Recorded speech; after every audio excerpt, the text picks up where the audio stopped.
नमस्कार,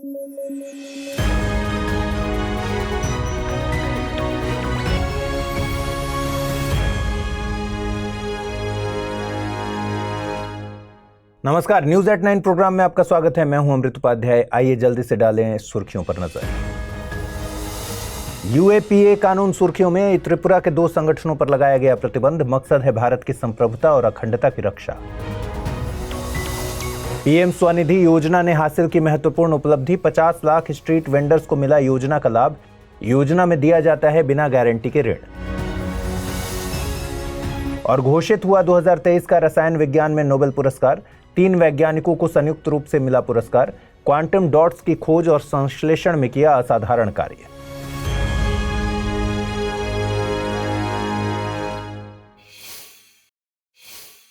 हाल ही में केंद्र सरकार ने national liberation front of Tripura NLFT और त्रिपुरा टाइगर फोर्स यानी ATTF और उनके गुटों को यूएपीए कानून के तहत गैरकानूनी संगठन घोषित किया है और इन संगठनों पर 5 साल के लिए प्रतिबंध लगा दिया है। सरकार का तर्क है कि NLFT और ATTF की गतिविधियां भारत की संप्रभुता और अखंडता के लिए हानिकारक हैं। यह खबर यूपीएससी मेंस में जीएस पेपर 3 के सिलेबस के इंटरनल सिक्योरिटी सेक्शन के लिए काफी महत्वपूर्ण है। चलिए समझते हैं कि यूएपीए क्या है और इससे संबंधित अन्य मुद्दे क्या हैं। सबसे पहले आपको बता दें कि यूएपीए का फुल फॉर्म है अनलॉफुल एक्टिविटीज प्रिवेंशन एक्ट। इसका मतलब है गैर कानूनी गतिविधियां रोकथाम अधिनियम। इस कानून का मुख्य काम आतंकी गतिविधियों को रोकना है। यह कानून संविधान के अनुच्छेद 19 द्वारा दिए गए मूल अधिकार पर युक्त प्रतिबंध लगाता है। यह कानून भारतीयों के साथ ही साथ विदेशी नागरिकों पर भी लागू होता है। अपराध भारत में हुआ हो या फिर भारत के बाहर, यूपीए की धाराओं में कार्यवाही की जा सकती है। इसके तहत किसी मामले की जांच के दौरान संबंधित शख्स की संपत्ति की कुर्की जब्ती भी की जा सकती है। गौरतलब है कि यूएपीए कानून को साल 1967 में लाया गया था। तब से लेकर अब तक इसमें 2004, 2008, 2012 और 2019 में संशोधन किए जा चुके हैं। 2019 के संशोधन के बाद से इस कानून की शक्तियों में काफी विस्तार हुआ है।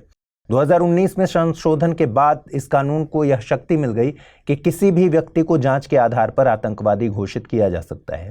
पहले इस कानून के तहत किसी संगठन को आतंकवादी संगठन घोषित किया जाता था। इसका ताजा उदाहरण है दिल्ली पुलिस द्वारा समाचार पोर्टल न्यूज क्लिक के संस्थापक और प्रधान संपादक को एक मामले में हाल ही में गिरफ्तार कर लिया गया है। यूएपीए कानून से संबंधित कई मुद्दे भी हैं जिन पर चर्चा करना जरूरी है। सबसे पहला मुद्दा है कि यह व्यक्तिगत स्वतंत्रता और असहमति के अधिकार को कम करता है। यूएपीए के सेक्शन 2O के तहत भारत की क्षेत्रीय अखंडता पर सवाल करना भी गैरकानूनी गतिविधियों में शामिल है। इस कानून के तहत भारत के खिलाफ असंतोष फैलाना अपराध है। हालांकि असंतोष को पूरी तरह परिभाषित नहीं किया गया है। यह देखा गया है कि इसका इस्तेमाल अपराधियों के अलावा एक्टिविस्ट्स और आंदोलनकारियों पर भी हुआ है। इसका उदाहरण आपने किसान आंदोलन के समय देखा होगा, जहां कई लोगों को गिरफ्तार किया गया था। हालांकि एक्टिविस्ट आपत्ति जताते रहे हैं कि महज सवाल करना गैरकानूनी कैसे हो सकता है। दूसरा मुद्दा है कि यूएपीए कानून के तहत कार्यवाही अभियुक्तों को मिली संवैधानिक सुरक्षा को भी कम करती है।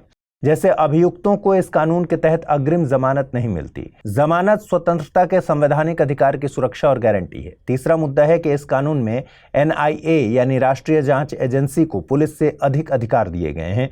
आलोचक इस प्रावधान को भारत के संघीय स्वरूप को कम करने वाला बताते हैं, क्योंकि पुलिस राज्य सूची का विषय है और NIA केंद्र सरकार के अधिकार में आती है। इसके साथ ही यूएपीए के मामलों में सुनवाई में देरी होती है। लगभग 95% मामले अभी तक लंबित हैं और अपराध को साबित कर पाने की दर काफी कम है। इस कारण से आरोपियों को लंबे समय तक जेल में रहना पड़ता है। यूएपीए से जुड़ा एक और महत्वपूर्ण मुद्दा है आतंकवादी गतिविधियों की अस्पष्ट परिभाषा। इसके कारण सरकार को किसी भी सामान्य नागरिक या कार्यकर्ता को आतंकवादी साबित करने के लिए असीमित शक्ति मिल जाती है और सरकार अपने विरुद्ध असहमति को दबाने के लिए इस कानून का दुरुपयोग कर सकती है। हाल ही में पीएम स्वनिधि योजना ने एक महत्वपूर्ण उपलब्धि हासिल की है। दरअसल इस योजना के तहत देश भर में 50 लाख से अधिक स्ट्रीट वेंडर्स को ऋण दिया जा चुका है। सरकार के द्वारा दिए गए डेटा के अनुसार 50 लाख से अधिक स्ट्रीट वेंडर्स को 8600 करोड़ रुपए से ज्यादा मूल्य के लगभग 66 लाख ऋण वितरित किए गए। इसके साथ ही पिछले 3 महीनों में राज्यों ने 12 लाख से अधिक नए स्ट्रीट वेंडर्स को सफलतापूर्वक अपने साथ जोड़ा है, जो अब तक का सबसे बड़ा आंकड़ा है। चलिए इस योजना को समझ लेते हैं। पीएम स्वनिधि योजना 1 जून 2020 को शुरू की गई थी। योजना का पूरा नाम प्रधानमंत्री स्ट्रीट वेंडर्स आत्मनिर्भर निधि योजना है।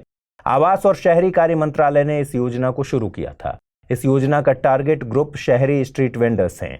यह योजना एक माइक्रो क्रेडिट योजना है। योजना का उद्देश्य कोविड-19 महामारी में बुरी तरह प्रभावित हुए स्ट्रीट वेंडर्स को उनके व्यवसायों को फिर से शुरू करने के लिए बिना किसी गारंटी के ऋण की सुविधा प्रदान करना है। इस योजना के तहत 1 वर्ष की अवधि के लिए बिना किसी गारंटी के 10,000 रुपये तक का पूंजी ऋण की सुविधा दी जाती है। अगर समय पर इस ऋण का पुनर्भुगतान कर दिया जाता है और अधिक ऋण की आवश्यकता है तो 20,000 रुपये की दूसरी और 50,000 रुपये की तीसरी किश्त की सुविधा भी दी जाती है। साथ ही प्रति वर्ष 7% की दर से ब्याज सब्सिडी के माध्यम से नियमित पुनर्भुगतान को प्रोत्साहित करना और प्रति वर्ष 1,200 रुपये तक के कैशबैक के माध्यम से डिजिटल लेन देन को प्रोत्साहित करना भी इस योजना की प्रमुख विशेषता है। योजना के तहत पात्र स्ट्रीट वेंडर्स की पहचान के लिए राज्यों और शहरी स्थानीय निकायों को जिम्मेदारी दी गई थी। यह योजना शहरी क्षेत्रों में वेंडिंग कार्य में लगे सभी स्ट्रीट वेंडर्स के लिए उपलब्ध है। योजना का लाभ उठाने के लिए वेंडर्स तक पहुंच और लाभ के प्रसार के लिए राज्यों या फिर केंद्र शासित प्रदेशों को नियमित रूप से स्थानीय भाषाओं में सूचना, शिक्षा और संचार सामग्री भी प्रदान की गई है। भारतीय स्ट्रीट वेंडर्स ने लंबे समय से शहरी अनौपचारिक अर्थव्यवस्था में एक महत्वपूर्ण भूमिका निभाई है, जो शहरी निवासियों को आवश्यक सामान और सेवाएं प्रदान करते हैं। यह योजना उन्हें औपचारिक आर्थिक दायरे में लाने में सहायक रही है। Study IQ IAS Hindi team UPSC के लिए P2I यानी प्रीलिम्स टू इंटरव्यू का नया कोर्स लेकर आई है। बैच की शुरुआत 10 अक्टूबर 2023 को शाम को 6 बजे हो रही है। बैच हिंदी और इंग्लिश तथा हिंग्लिश तीनों भाषाओं में एक ही समय पर शुरू किया जा रहा है। इस P2I न्यू फाउंडेशन कोर्स में नया फीचर ऐड किया गया है। आप इसे 3 कैटेगरी सिल्वर, गोल्ड और प्लैटिनम में खरीद सकते हैं। सिल्वर कैटेगरी में कोर्स की वैधता 1 साल, गोल्ड में 2 साल और प्लैटिनम में 3 साल रहेगी। इस कोर्स में डिस्काउंट हासिल करने के लिए आपको अमृत लाइव कोड यूज करना होगा। कोर्स के प्राइस की शुरुआत 23,999 रुपए से हो रही है। कोर्स के संबंध में ज्यादा जानकारी के लिए डिस्क्रिप्शन बॉक्स में दिए गए लिंक पर क्लिक कर लीजिए। Royal Swedish academy of sciences के द्वारा रसायन विज्ञान में नोबेल पुरस्कार 2023 की घोषणा हो गई है। रसायन विज्ञान में नोबेल पुरस्कार से 3 वैज्ञानिकों को सम्मानित किया गया। इनके नाम हैं मोंगी जी बावेंडी, लुई सी ब्रूस और एलेक्सी आई एकिमो। इन वैज्ञानिकों को क्वांटम डॉट्स की खोज और संश्लेषण के लिए यह प्रतिष्ठित पुरस्कार दिया गया।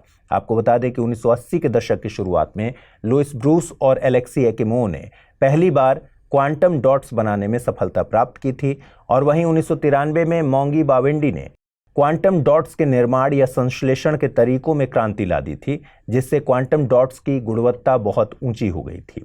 आइए समझते हैं कि क्वांटम डॉट्स क्या हैं और इनका उपयोग किन क्षेत्रों में होता है। क्वांटम डॉट्स को सेमीकंडक्टर नैनो क्रिस्टल भी कहा जाता है। इनमें सेमीकंडक्टर के जैसे गुण होते हैं, साथ ही ऑप्टिकल और इलेक्ट्रॉनिक गुण भी होते हैं। इसका आकार कुछ नैनोमीटर का होता है। अगर क्वांटम डॉट्स के आकार की तुलना करें तो एक DNA का व्यास लगभग 2.5 नैनोमीटर होता है। क्वांटम डॉट्स की विशेषता की बात करें तो जब क्वांटम डॉट्स को UV प्रकाश या फिर पराबैंगनी प्रकाश द्वारा प्रकाशित किया जाता है तो क्वांटम डॉट में एक इलेक्ट्रॉन उच्च ऊर्जा के स्थिति में उत्तेजित हो जाता है और यह एक सुचालक के जैसे कार्य करता है।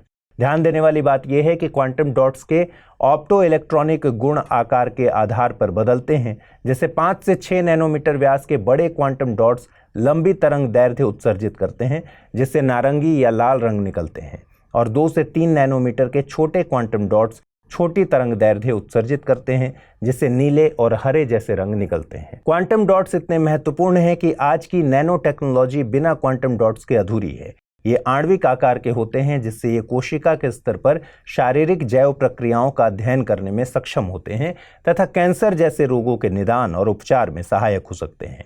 मौजूदा प्रकाश उत्सर्जक डायोड यानी LED के डिजाइन को बेहतर बनाने के लिए क्वांटम डॉट्स का उपयोग होता है। क्वांटम डॉट्स के संभावित अन्य अनुप्रयोगों की बात करें तो एकल इलेक्ट्रॉन ट्रांजिस्टर, सौर सेल, लेजर, एकल फोटॉन स्रोत, क्वांटम कंप्यूटिंग, सेल जीव विज्ञान अनुसंधान, माइक्रोस्कोपी और मेडिकल इमेजिंग क्षेत्र में इसका उपयोग होता है। इंकजेट प्रिंटिंग और स्पिन कोटिंग में भी इनका उपयोग हो सकता है। भारतीय रक्षा विनिर्माण क्षेत्र के लिए आज एक महत्वपूर्ण और ऐतिहासिक दिन है। दरअसल हिंदुस्तान एरोनॉटिक्स लिमिटेड यानी HAL ने भारतीय वायुसेना को पहला LCA तेजस ट्विन सीटर विमान सौंप दिया है। LCA का मतलब है लाइट कॉम्बैट एयरक्राफ्ट। LCA तेजस ट्विन सीटर विमान ट्विन सीटर वेरिएंट भारतीय वायुसेना की प्रशिक्षण आवश्यकताओं को पूरा करेगा और इसके साथ ही अगर जरूरत पड़ी तो यह लड़ाकू विमान की भूमिका भी निभा सकता है। यह एक हल्के वजन वाला, हर मौसम में काम करने वाला बहुउद्देशीय 4.5 पीढ़ी का विमान है। HAL की बात करें तो हिंदुस्तान एरोनॉटिक्स लिमिटेड एक भारतीय सार्वजनिक क्षेत्र की एरोस्पेस और रक्षा कंपनी है। इसका मुख्यालय बेंगलुरु में है। HAL की स्थापना 23 दिसंबर 1940 को तत्कालीन मैसूर साम्राज्य के सहयोग से वालचंद हीराचंद द्वारा की गई थी। तब इस कंपनी का नाम हिंदुस्तान एयरक्राफ्ट लिमिटेड था। उस समय की ब्रिटिश भारत सरकार द्वितीय विश्व युद्ध के दौरान जापान का मुकाबला करना चाहती थी और एशिया में ब्रिटिश सैन्य हार्डवेयर आपूर्ति को सुनिश्चित करना चाहती थी। इसलिए तत्कालीन ब्रिटिश भारत सरकार ने कंपनी में 1/3 हिस्सेदारी खरीदी। HAL ने भारतीय वायुसेना के लिए 1942 में ही विमान निर्माण शुरू कर दिया था। यहां असेंबल हुआ पहला विमान हार्लो PC-5 था। HAL HF-24 मारुत लड़ाकू बम वर्षक विमान भारत में निर्मित पहला स्वदेशी लड़ाकू विमान था। वर्तमान में HAL का प्रबंधन भारत सरकार के रक्षा मंत्रालय के माध्यम से भारत के राष्ट्रपति द्वारा नियुक्त निदेशक मंडल द्वारा किया जाता है। HAL वर्तमान में लड़ाकू जेट, हेलीकॉप्टर, जेट इंजन और समुद्री gas turbine engine, avionics, software विकास, स्पेयर आपूर्ति और भारतीय सैन्य विमानों के उन्नयन के डिजाइन और निर्माण में शामिल है। HAL का 40% से ज्यादा राजस्व अंतर्राष्ट्रीय सौदों के तहत विमान के इंजन, स्पेयर पार्ट्स और अन्य विमान सामग्री के निर्माण से आता है। आइए अब जल्दी से देखें आज के रैपिड न्यूज में क्या है खास। इंडोनेशिया के राष्ट्रपति जोको विडोडो ने दक्षिण पूर्व एशिया के पहले हाई स्पीड रेलवे का उद्घाटन किया। इस महत्वाकांक्षी परियोजना को हूश हाई स्पीड रेलवे के नाम से जाना जाता है। यह इंडोनेशिया की राजधानी जकार्ता को बांडुंग शहर से जोड़ेगा। यह चीन के बेल्ट एंड रोड इनिशिएटिव का एक हिस्सा है। केंद्रीय जनजातीय मंत्री अर्जुन मुंडा ने देहरादून में चौथे EMRS राष्ट्रीय सांस्कृतिक, साहित्यिक और कला उत्सव 2023 का शुभारंभ किया। यह कार्यक्रम EMRS के बच्चों और शिक्षकों को देश के विभिन्न प्रांतों की संस्कृतियों को समझने और सीखने का अवसर प्रदान करेगा। भारतीय विज्ञान संस्थान के शोधकर्ताओं ने अपशिष्ट जल उपचार और संभावित चिकित्सा निदान में एक सफलता हासिल की है। उन्होंने नैनो PTA नाम के एक अत्याधुनिक एंजाइम मिमेटिक विकसित किया है जो औद्योगिक अपशिष्ट जल में जहरीले रसायनों को प्रभावी ढंग से नष्ट कर सकता है। सेबी ने एक निवेशक की मृत्यु की स्थिति में रिपोर्टिंग और सत्यापन की प्रक्रिया को सुव्यवस्थित करने के मकसद से एक नई रूपरेखा का अनावरण किया। यह पहल KYC पंजीकरण द्वारा प्रबंधित एक केंद्रीकृत तंत्र की शुरुआत करती है। यह पहल एक भारत श्रेष्ठ भारत की परंपरा के तहत देश को जोड़ने का काम करेगी। राष्ट्रीय निवेश एवं अवसंरचना कोष ने भारत जापान कोष शुरू करने के लिए Japan bank for international cooperation के साथ एक समझौता किया है। यह समझौता भारत में जापानी निवेश को बढ़ाने तथा पर्यावरणीय स्थिरता और कम कार्बन उत्सर्जन रणनीतियों के निवेश पर केंद्रित है। आइए अब जल्दी से देखें आज के बुलेटिन पर आधारित क्या प्रश्न बन सकते हैं। पहला प्रश्न है PM स्वनिधि योजना से संबंधित तथ्यों पर विचार कीजिए। PM स्वनिधि योजना 1 जून 2020 को शुरू की गई थी। आवास और शहरी कार्य मंत्रालय ने इस योजना को शुरू किया था। इस योजना का टारगेट ग्रुप शहरी और ग्रामीण स्ट्रीट वेंडर्स हैं। यह योजना एक माइक्रो क्रेडिट योजना है। इस योजना के तहत पात्र स्ट्रीट वेंडरों की पहचान के लिए केंद्र सरकार जिम्मेदार है। इस योजना के तहत 1 लाख तक की ऋण पूंजी उपलब्ध कराई जाती है। उपर्युक्त कथन या कथनों में से कौन से सही है या हैं? केवल 1, 2, 4, केवल 1, 2, 4 और 6, केवल 2, 3, 4 और 5, केवल 1, 2, 3 और 4।